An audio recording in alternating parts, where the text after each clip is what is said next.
عبادتیں ہو رہی ہیں سرکار علیہ السلام کی، قدمین شریفین متورم ہو گئے تو یا ایھا المزمل اتر گئی. شب کے حوالے سے ذرا فرمائیں کہ شب کی اتنی جو فضیلت ہے وہ کیا ہے؟ بسم اللہ الرحمن الرحیم.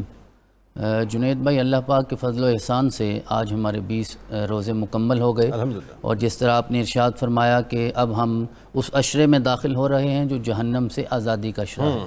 اگر ہم اس حدیث مبارکہ پہ غور کریں کہ پہلا عشرہ جو ہے وہ رحمت کا ہے، دوسرا مغفرت کا ہے، تیسرا جہنم سے آزادی کا ہے. تو جب انسان محبت سے اس پہ غور کرتا ہے، میں علم کی بات نہیں کر رہا، محبت کی بات کر رہا ہوں، تو یہ الفاظ کا ہی فرق نظر آتا ہے. وگرنہ مغفرت بھی رحمت ہوتی ہے، رحمت بھی مغفرت ہوتی ہے. اور جب دونوں چیزوں کو ملا دیا جائے تو پھر جہنم سے آزادی ہو جاتی ہے. کیا بات ہے؟ تو مطلب یہ ہوا کہ کوئی ایک دن بھی ایسا نہیں ہے جو اللہ کی رحمت سے، اس کی مغفرت سے خالی ہمیں نظر آتا ہے. اور جو رات کا تصور ہمیں دین میں نظر آتا ہے اس کی اہمیت کیا ہے؟ سورہ مزمل میں میرے رب نے ارشاد فرمایا ان لک فی النہار سبحا طویلا، کہ جو دن ہے نا وہ مخلوق خدا کی خدمت کے لیے رکھا گیا ہے.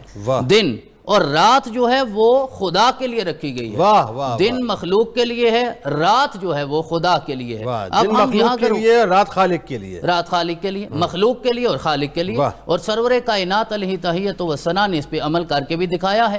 اور آپ نے پھر اتنا عمل کیا کہ میرے رب کو یہ آیات نازل کر کے کہنا پڑا قم اللیل الا قلیلا، کہ تھوڑا قیام کیا کرو. میں نے قرآن اس لیے نازل نہیں کیا کہ آپ مشقت میں پڑ جائیں. طٰہٰ ما انزلنا علیک القرآن لتشقیٰ.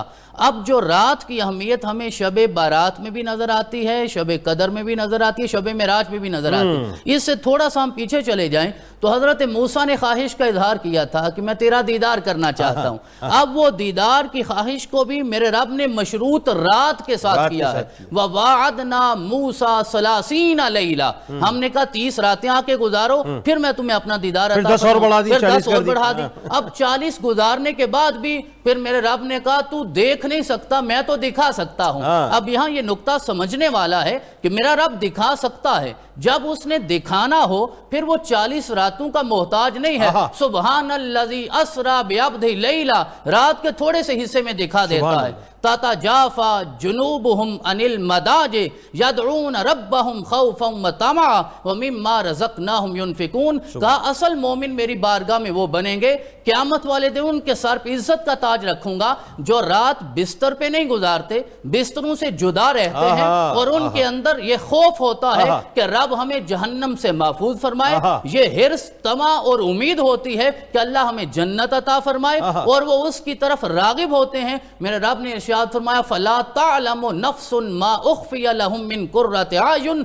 جو راتیں بستروں پہ نہیں میری بارگاہ میں سجدہ کرتے ہوئے گزارتے ہیں، میں قیامت والے دن انہیں وہ انعام عطا فرماؤں گا جن کا کوئی نفس آج تصور نہیں کر سکتا. سارے مفسرین نے لکھا کہ وہ انعام جس سے آنکھیں ٹھنڈی ہو جائیں گی وہ تیرے رب کا دیدار ہوگا. تو جب انسان رات اللہ کی بارگاہ میں گزارتا ہے میرا رب انعامات عطا فرماتا ہے. اور جو سرنامہ میں وہ آیت تلاوت کی گئی کہ ایمان والے تو ہوتے ہی وہ ہیں جو اللہ کا خوف بھی رکھتے ہیں. والذین یبیتون لربہم سجدا وقیاما. تو سارے اہم فیصلے اور اللہ کی قربت وہ رات کی تنہائی